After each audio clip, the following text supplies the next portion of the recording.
Live in New York, and here's what's coming your way here on CNN Newsroom.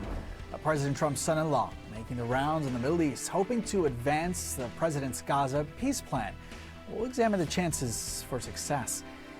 And the president also announcing that he's scaling back joint military exercises in South Korea. What Iran has to do with the move. And an unexpected death, remembering the 36-year-old actress Hayden Panettiere. Live from New York, this is CNN Newsroom with Carlos Sandoval. Right now, President Trump's son-in-law is in the Middle East. He's hoping to find a way to get the Gaza peace plan back on track. Sources are telling CNN that Jared Kushner met with the new leader of Hamas.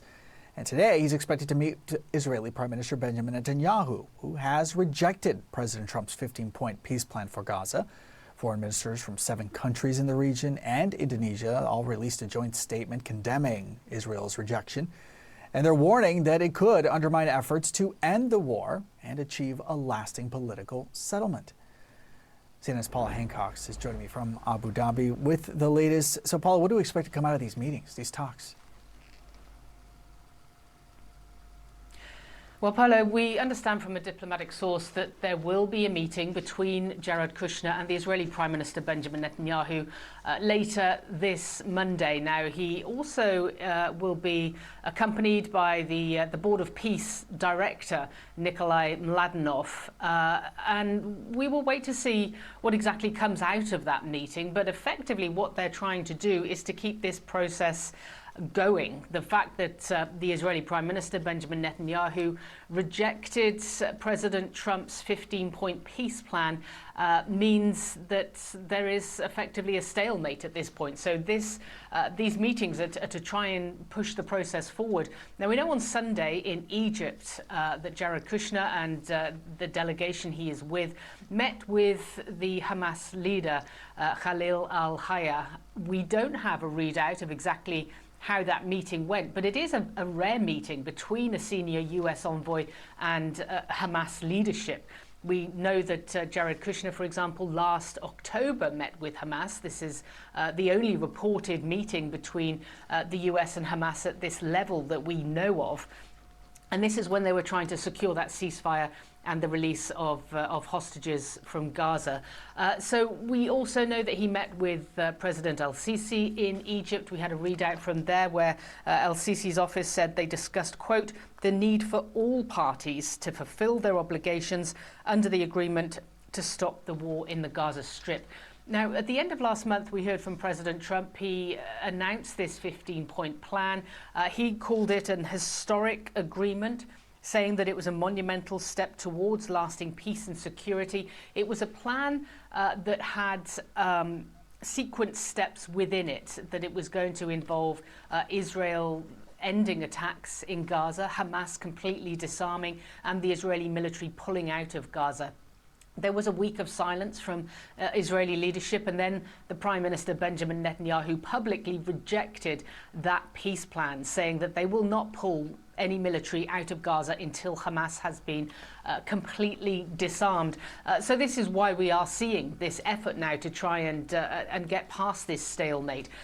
There is a complicating factor, though, and that is that there is Israeli elections in October, and Prime Minister Netanyahu is highly unlikely to give any significant concessions to this peace plan to Hamas before that election. He has a number of ministers in his far-right coalition pushing for him to not only reject this peace plan, but also to reoccupy Gaza and to resettle it with Jewish settlers. So he is under a lot of pressure internally, domestically, not to accept this peace plan at this point. But it will be interesting to see what, if anything, comes out of this meeting later today between Kushner and the Israeli Prime Minister. Paulo. Yeah, we'll see if he feels the pressure coming from the White House in turn. Paula Hancock, thank you so much for that reporting. Let's go to political analyst now, Dalia Scheindlin, joining me from Tel Aviv. Dalia is also a fellow at the Century Foundation, as well as the author of The Crooked Timber of Democracy in Israel. Dalia, as always, thank you so much for joining us. Thank you for having me on the show. Of course. So you heard some of the reporting from my colleague now, and many questions that are still unanswered about this series of meetings. Can you help me highlight the significance of these talks, both Kushner's rare meeting with Hamas's leadership and his upcoming visit with Israeli Prime Minister Benjamin Netanyahu? What could come out of this? Well, we don't know what could come out of it because there's so much that involves a kind of tension between the interests of the two sides, particularly Mr. Netanyahu and the American government. And Mr. Netanyahu, as your correspondent said, is under pressure not to show anything like withdrawals. And so the entire 15-point plan, as the original 20-point plan from October, hinges on a quid pro quo of Hamas disarmament and Israeli withdrawal from Gaza in general, in total. But of course, there is no one-shot withdrawal. This will involve phases. Israel is currently officially holding up to what we call the yellow line, which is about 53% of Gaza, but has also expanded its effective control to what is sometimes called the orange line, which makes up about 67, nearly 70% control. And so I think that, the hardline government would like for there not to be any single withdrawal from any inch of all the area the IDF controls. And the American government would like to eventually reach the full 15-point and the original 20-point plan from last October. Between that and the fact that elections are coming, as your correspondent noted, I think the best we can expect will be that Israel will make some sort of gesture that is frankly technical and very, very incremental so that Netanyahu can try to satisfy the American government that he's showing some goodwill while not effectively really giving up Israel's very strong presence in Gaza. And I should just point out that the idea that this is going to lead to some sort of lasting effective peace is completely remote from a reality in which these agreements are partial, incremental, and focused only on Gaza for now. The long-term vision of Palestinian self-determination eventually in the form of a state that is mentioned in the 20-point plan from October is completely remote at this point. And I think that's the only thing that will eventually lead to something like Trump's hyperbole about the long-term peace.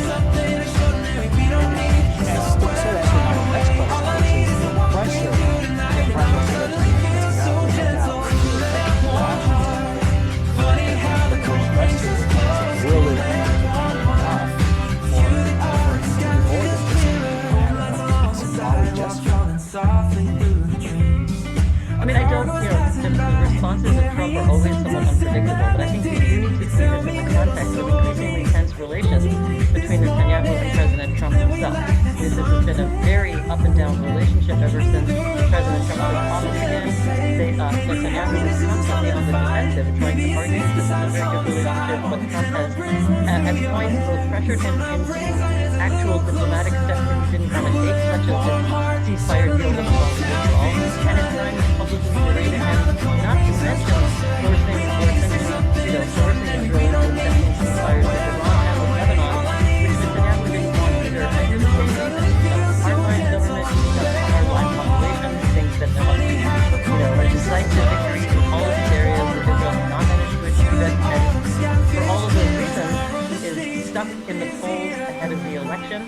His coalition is doing poorly relative to the opposition parties, and that relationship with Trump might have, at one point, have been a positive factor that he could use to boost his campaign. But in my analysis, at this point, the relationship is going badly enough, even if he tries to claim it's very good, that I don't think he stands to gain very much. And if Trump's administration or Trump himself does continue to pressure him, it might actually damage him in the election, or at least prevent him from getting any votes that help him possibly retake power, which is looking increasingly unlikely right now. Understanding that we still have official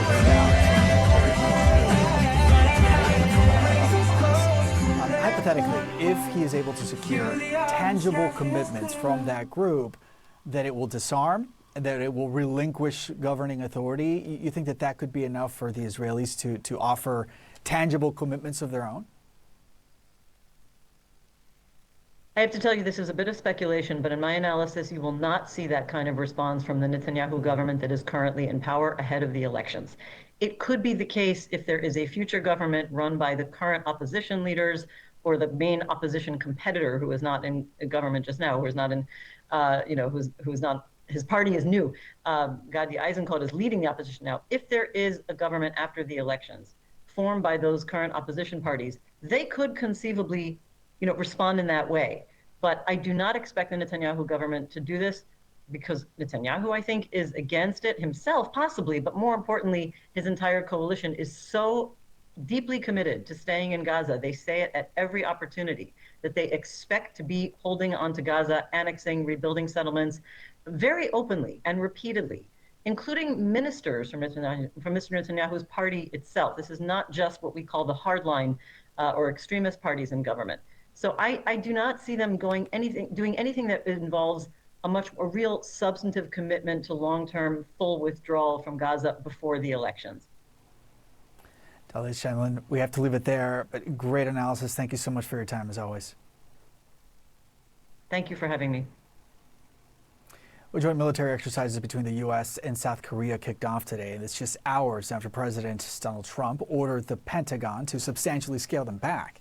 In a social media post announcing the change, the president cited his positive relationship with North Korean leader Kim Jong-un, saying that the drills send a signal that is, quote, inappropriate and hostile to North Korea.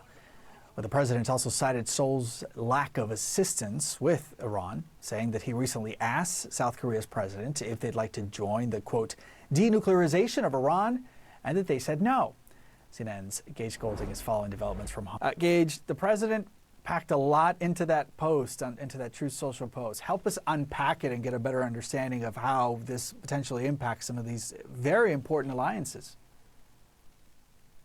Yeah, to understand that post, I think we have to go to yesterday's post. The president posting on Truth Social something very quick, just a photo of him and the North Korean leader. They were kind of mean mugging with straight faces, and he said, look, despite this photo, we have a great relationship. And that kind of teed up the social media post today, where the president basically said that the operation, the exercise that's happening, Ulchi Freedom Shield, it's an annual summertime exercise between the South Korean military and the United States military based in South Korea. He's calling it hostile and inappropriate, and that we have a great relationship with North Korea, we as in the United States. And, this is an operation that the president is aware of. I'll go back to his first term in office. In 2018 and 2019, President Trump then scaled back the operation, mainly due to citing costs. And then it was also scaled back in 2020 and 21 due to COVID-19. So the president is familiar with this operation. What's interesting, though, and Polo, you said there's a lot to unpack, and I think that's true because there's kind of 2 points here. There's the fact that, hey, the president's saying we have a great relationship with North Korea, we want to scale back this operation. And on the other hand, taking a little bit of jab of South Korea, saying when we asked you for help with the denuclearizing, Iran, the South Korean government said, no thanks. Now, in a statement to CNN, the Blue House, which is the official government agency, the head of the governments there in South Korea, essentially said that that's not necessarily the case, that, they hope that this open communication between the leaders of North Korea and the U.S. will lead to, quote, meaningful talks between the two countries. And they went on to say that they are actually working to try to help kind of solve the problem, the ongoing conflict, if you will, in Iran and open the Strait of Hormuz. So they didn't necessarily take a jab back at the president because they are good allies, which also raises the question as to why exactly would the president do that? Now, it could just be trying to extend an olive branch to the North Koreans and trying to set up another summit because, again, going back to the president's first term, there was 3 different meetings. Actually, President Trump was the first president to ever step foot on North Korean soil. Fast forward to now, the second term, that hasn't been the case. And in the past, President Trump has extended invitations or interest, if you will, to try to meet with Kim Jong-un. That has been met with silence, crickets. So this could be an opportunity for that. Does that mean that he's looking for a diplomatic win? Possibly. But on the other hand, for the South Korean side, this could be the president saying, look, we asked you for help with Iran and you didn't. Our protection goes beyond the Korean Peninsula, and we need your help beyond the Korean Peninsula. However, with all of that said, the focus on that exercise, right? The South Korean government says that it actually started today, the 10-day operation started today as planned. So it's going to take some time to fully understand, one, are they actually reducing the amount of exercise that they're doing, and 2, what kind of fallout, if any, will happen on either side of the Korean Peninsula. Yeah, it was just months ago. President Trump was lambasting European allies for not getting involved in this conflict. So perhaps South Korea is next. Gage Golding, thank you so much for that reporting. And we are following breaking news from the actress Hayden Panettiere has died at the age of 36.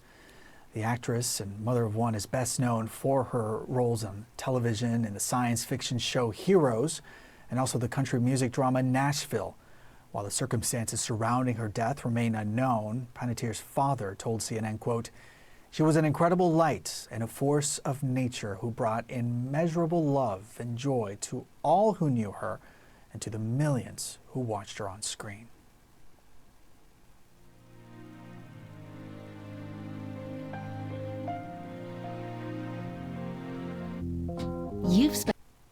Tropical storm Lala has moved away from Hawaii, but parts of the state are still seeing some heavy rain and strong wind gusts. Officials are saying that the most serious threat right now is flash flooding and mudslides, especially in some of the higher elevated areas. Lala made its closest approach to Hawaii's Big Island on Saturday as a Category 1 hurricane, and it left all of this devastation behind. Hawaii's governor says that at least 100 homes have been damaged or lost, and wind gusts toppled trees and knocked down utility power lines. The result, some 165,000 customers now without power, and they've been warned that the outages could last a while. Officials are saying that the danger from the storm is far from over. We still have a lot of rain, we have a lot of flooding, we have a lot of road closures, and we still have a lot of high winds. Although it's been recategorized to be a tropical storm, it's still on the upward level of the tropical storm with winds, in excess of about 70 miles an hour. The widespread power outages is creating, a lot of problems for a lot of our residents now. With the road closures also, people are, either having to take an alternate route or they're unable to get, to the destination that they need to get to. So we're urging everybody to stay home insofar as possible that they're able to. Widespread heat alerts are in effect across parts of the U.S. as millions face triple-digit temperatures well above average. CNN meteorologist Allison Chinchar with your forecast. Roughly 50 million people are under some type of alert across the U.S., with the bulk of it really focused right here along the southeastern portion of the country. Now, when we take a look at the heat index, that is the air temperature plus the humidity in these regions, this is what the feels like temperature is expected to be. 105 in Atlanta on Monday, 109 in Jackson, 107 in Jacksonville, Florida. But again, even progressing into Tuesday, these numbers really don't drop off all that much, and in some cases, they actually go up a little bit. This is going to be a prolonged effect for many of these southern cities. Take Atlanta, for example. The average high this time of year is 89 degrees. They will spend every single one of the next 7 days at or above that marker. And even worse for a place like Dallas, where the average is 96. Every single one of the next 7 days, that temperature is expected to be in the triple digits. Thanks, Allison. Still to come here on 60-day window to negotiate a permanent end to the war. It expired today. But it seems that neither side is really in a hurry to get back to the negotiating table. Iran's foreign minister says that Tehran has not decided whether to resume talks with Washington. And Tehran's top negotiator has declared the U.S. and Israel have failed to achieve their goals. Meanwhile, the White House has made it clear that its current strategy is to inflict maximum economic pain on Iran. The U.S. Treasury Secretary has said that unprecedented economic measures against Iran could go into effect as early as this week. H.A. Hellier joining me now from Cairo. He's a senior associate fellow at the Royal United Services Institute for Defense and Security Studies. H.A., it's always great to see you. Thank you so much for coming back. Pleasure. Thank you. Always good to be on your show. As we mentioned, H.A., and as you know well, that 60-day window that was agreed to in June, it's now expired. And the purpose of that was to try to sort out some of the more complicated issues in this conflict, to address those. How do you see, though, do you see any concrete advances the last 2 months from either side? Well, yes and no, in the sense that there have been advances in discussions between the Iranians and the Omanis. And of course, the Omanis are acting on behalf of the rest of the GCC and by extension, the international community, not formally, of course, but I think everybody understands it as such. But when it comes to discussions between Tehran and Washington, that's an entirely different proposition. There are two major problems here. One is that both sides want to present themselves as having won, right? There's no sense here of either side feeling that they're in a losing position. The Iranians have their narrative about this, the Americans have theirs. Because they both feel that they're in pole position, they feel that the other side should compromise in order to reflect that.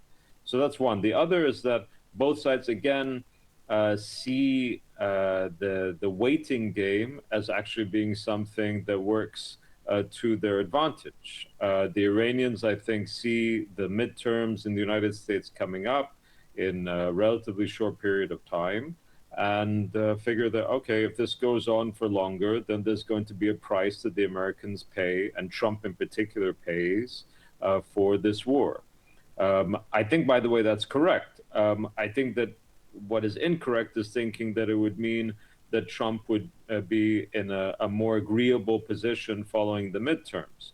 Yeah, maybe he ought to be, but I don't think that's really how this White House operates. So the calculations and the assessments on both sides about the other side, I think, are quite skewed. Of course, within Washington, there's this constant idea that, well, if we just put more pressure on the Iranians, then they'll buckle. But the Iranians see this as an existential war. So no, they won't buckle. I don't think that's really how they're considering all of this. Maybe they should compromise, but it doesn't matter what they should do. It matters what we think that they actually will do and how they see the situation. When the 60-day period expired a few hours ago, H.A., the first thing that came to my mind was a very simple question with a very complicated answer, which was, what now, right? Does this basically now mean yet another stalemate? Well, yes and no. Again, I'm sorry. Yes, in the sense that if all other things stayed equal, then yes, I think it would be a new stalemate for the coming period. But I don't think that everything will stay equal because, of course, it's not simply about negotiations between the Americans and the Iranians. There are other arenas within the broader conflict, if I can put it like that, that are constantly developing. Israel's occupation of southern Lebanon, for example, things could flare up there. Another area where I think people should really be paying a lot closer attention to, Yemen and the Houthis and the ongoing escalations that at the moment haven't peaked, but I think people should really be watching on that side of the Arabian Peninsula with regards to Bab el-Mandeb, of course, but also within the country itself, considering that I think in Riyadh, they see the situation as untenable. And of course, this is against the backdrop of the Mecca Pact that was announced last week or so. So I don't think that everything is going to stay equal. And that's going to have ramifications, I think, for the Iranian-U.S. file as well. I want to maybe close with getting your thoughts on this news that we received not too long ago here of the Iranian army now offering some $30,000 to individuals that either kill or capture U.S. service members. The messaging that Tehran is hoping to send Washington with such a move. I don't find it to be particularly new, to be honest with you. I think that it's clear that these two countries are in a state of war with each other. I would see this as being simply a rhetorical sort of tool in that regard, and one that will be forgotten very, very quickly if there's actually progress in negotiations. But I wouldn't see it as consequential, quite frankly. H.A. Hellier, always a pleasure getting your analysis. Thank you so much. Thank you. Take care now. Well, the commander of U.S. Central Command is pushing back after concerns about morale and mental health aboard the USS Abraham Lincoln. Admiral Brad Cooper visited that aircraft carrier over the weekend as part of a recent trip to the Middle East. The ship has been deployed for more than 250 days now after being sent to the region to support U.S. operations in this ongoing war with Iran. Admiral Cooper says that the USS Abraham Lincoln has among the lowest mental health cases out of the Navy's 11 active carriers. But he went on to say, quote, "This doesn't mean that all is perfect. Find any of the nearly 4 million Navy veterans in America today, and they will likely tell you that service at sea for long periods isn't for everyone. It is uniquely challenging and tough, and every single one of you, of us, including me, reacts to stressors in different ways." But Russia still... All right, now this. Russia is currently assessing the damage following one of Ukraine's largest aerial attacks of the war so far. A mall in the Russian-controlled Donetsk region suffered extensive damage, which authorities have blamed on Ukraine. It's reportedly the third Russian mall to be hit this week alone. And this video is showing some smoke rising from a burning medical supplies warehouse near Moscow. In total, the Kremlin says that it shot down more than 800 Ukrainian drones overnight. At least 187 of those were said to have been intercepted over the Moscow region.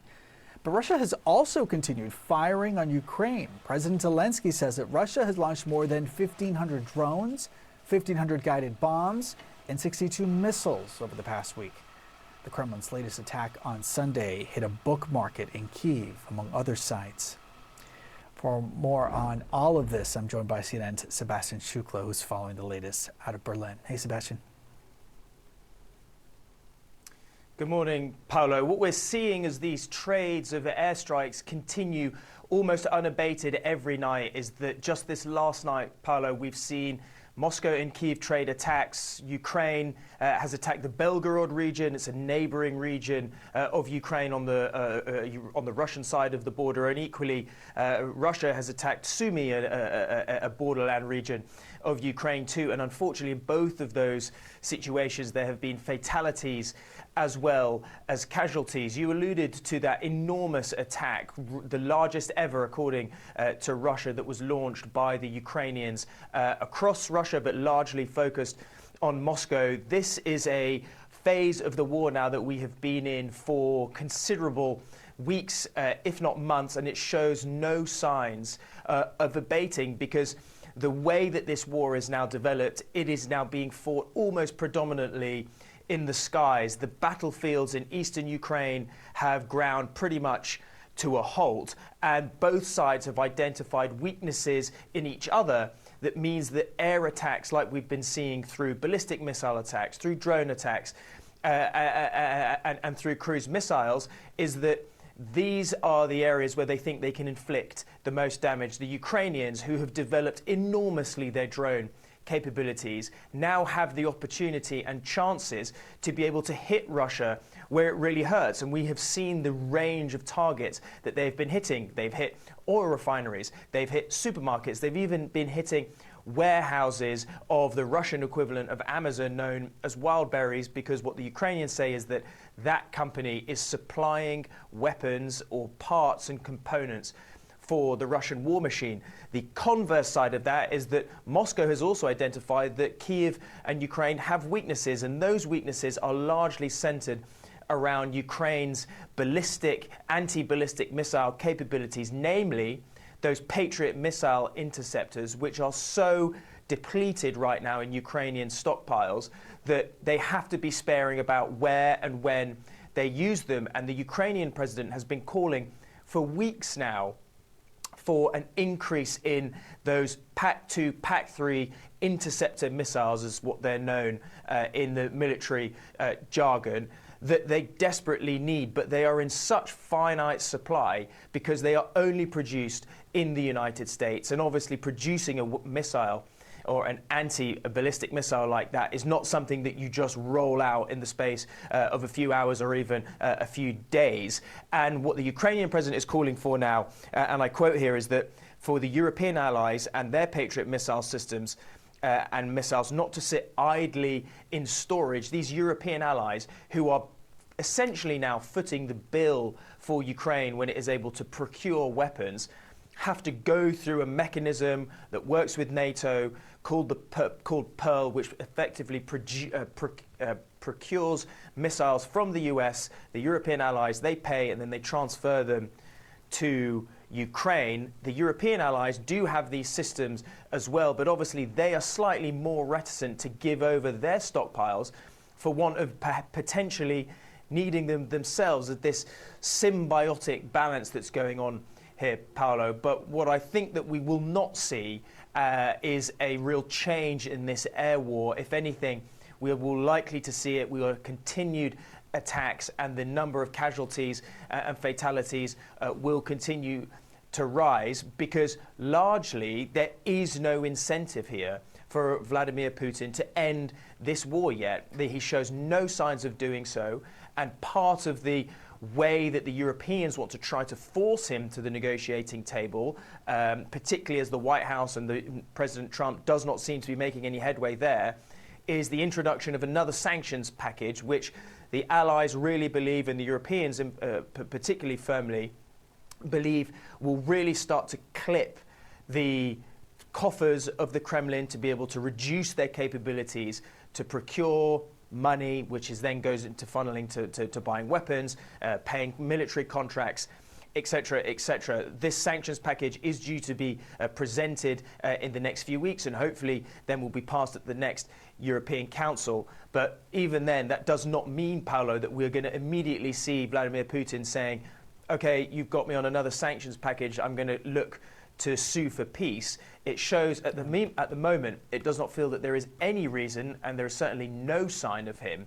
looking to sue for any sort of peace. Paolo. It's been already over a month since President Trump surprised President Zelensky, telling him that he was willing to offer those licenses to the Ukrainians to manufacture, and here they are, still waiting. Sebastian Shukla, thank you so much for laying all that out in your reporting. Democrats and Republicans in the U.S., they are eyeing the midterms, which is weeks both states. Our political analyst weighs in on what both parties are focusing on. We'll be right back.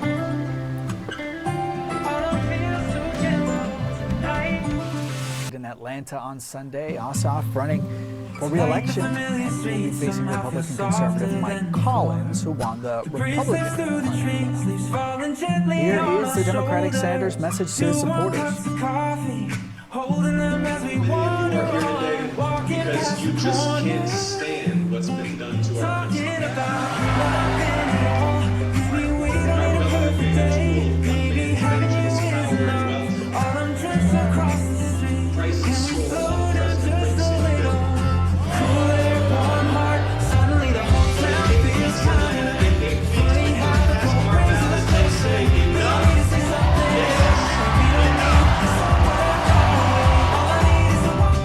CNN and senior political analyst Ron Brownstein is also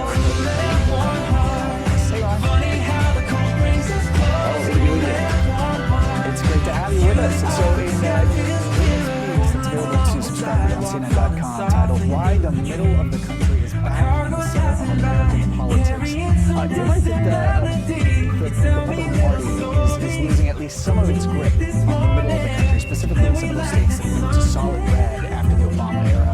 States like Ohio, Iowa, how much of that is voters growing increasingly frustrated with what they were promised back in 2024 during the campaign versus what they're getting today?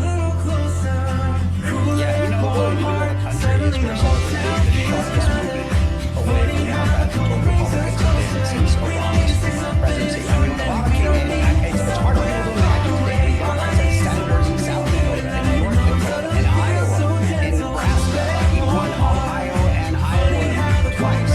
Obviously, all of those places are very much toward Republicans, really around the interrelated actions of two core constituencies, white voters without a college degree, or half or more of the electorate in all of the states that we talked about, just mentioned, and several more across the region, as well as rural residents who are more plentiful in some of these places as well.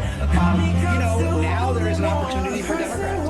Trump, mostly because of the economy, Trump's approval among working class whites, as we talked about before.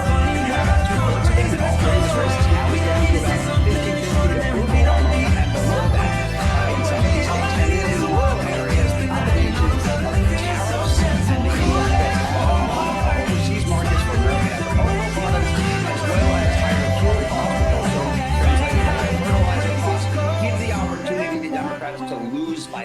mean, they're not going to win those places. They're not going to win working class white voters. But if they lose them by less, their strengths among other groups in the area, particularly college-educated whites and minorities, are allowing them to put many of these places back in play.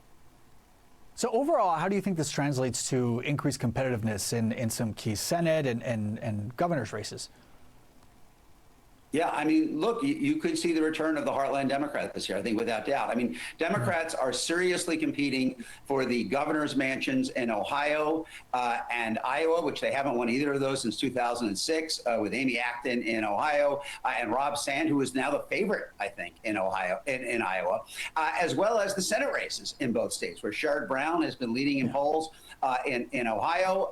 It's more of an uphill climb in Iowa, and there are even long shot chances, I think, for Democrats in Kansas and Nebraska. I mean, obviously, those are much tougher states for Democrats, but they are on the map this year in a way they have not. And it's not only in these governor and Senate races. There are 3 competitive House races in Iowa, 3 in Michigan, 4 in Pennsylvania, 1 in Nebraska, 1 to 2 in Wisconsin. I mean, this region really is at the fulcrum of the 2026 election. And, you know, you can look at this from the other side of the lens, which is that if Democrats can't make some breakthroughs, if they can't regain some ground in this area in this year when Trump's approval has skidded so much and there are so many openings with groups that have leaned right, you have to ask yourself, is this really swing terrain? Because if Democrats can't, I think, reestablish a beachhead, kind of a mixed metaphor in this landlocked part of the country, but if they can't establish a beachhead this year, when are they going to do it?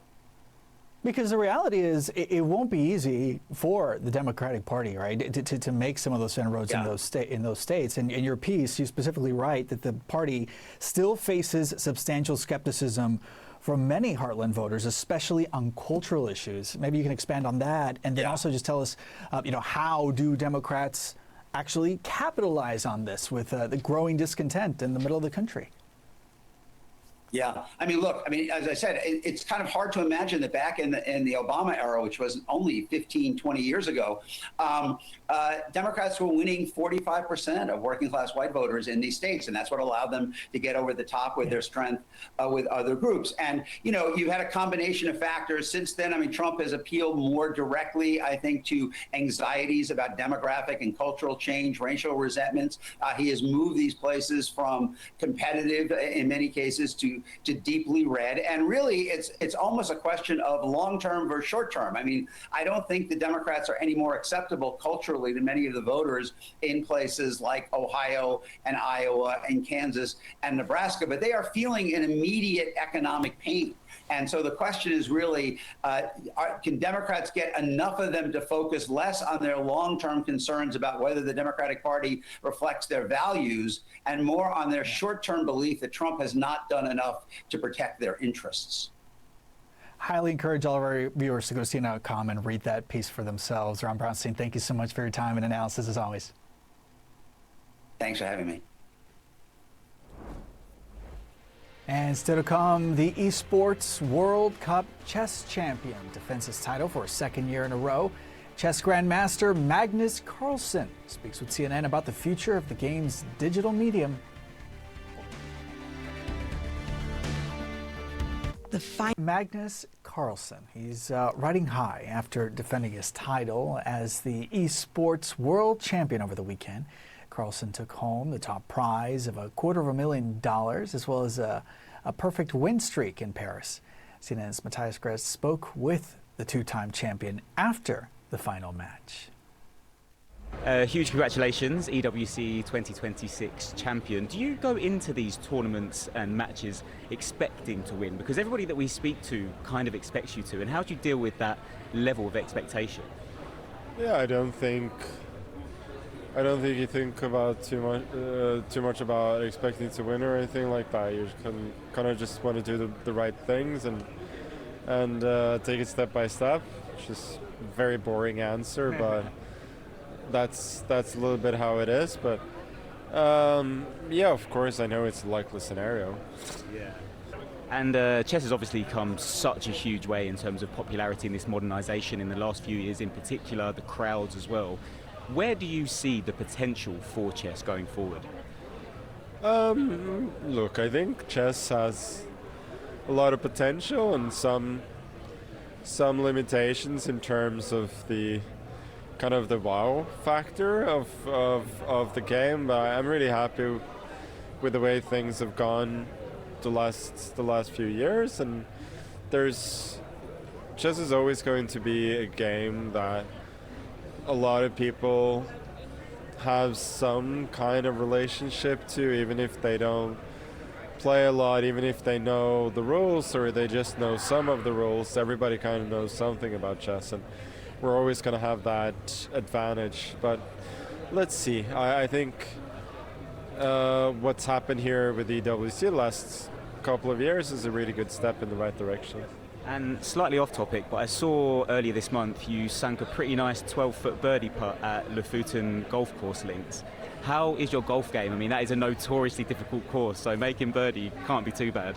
No, I started playing late 2023, and I've been like pretty eager player since. So, my coach Peter, he's a golf fanatic. My dad plays a ton as well now, so we get a few rounds in at tournaments these days as well, which is nice. But I think kind of fits being a chess player a lot, because you just get a few hours where you think about something completely different. And what's your handicap, and what did you shoot at Lofoten? Because that's a notoriously difficult course, and it's near the top of my bucket list as well. Yeah, no, I kind of collapsed on the 15th, and then made double in the last one. So I made 91 in the end, which was not bad on not great, but no, that's okay. And thank you so much for joining me. I'm Polo Sandoval in New York. Our coverage continues with CNN Headline Express in a moment.